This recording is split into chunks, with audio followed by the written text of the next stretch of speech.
During the summer, with all that's going on, it seems we're always looking for recipes that are light, quick to throw together, and if they're budget friendly, all the better.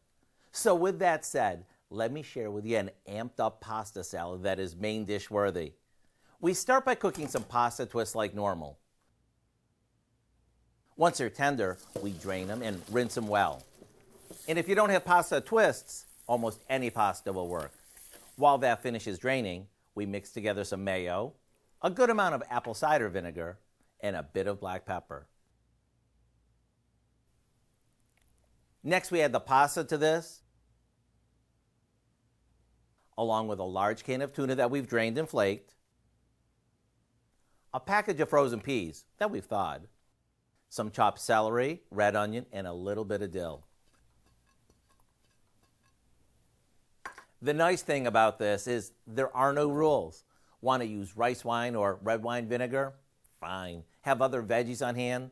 Feel free to add them to the mix. Once it chills, it's ready to serve as a light summer dinner, or bring it to a potluck and watch it be the first thing to disappear.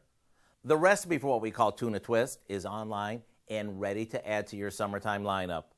I'm Howard in the Mr. Food Test Kitchen, where today we found a twisted, easy way for you to say, ooh, it's so good.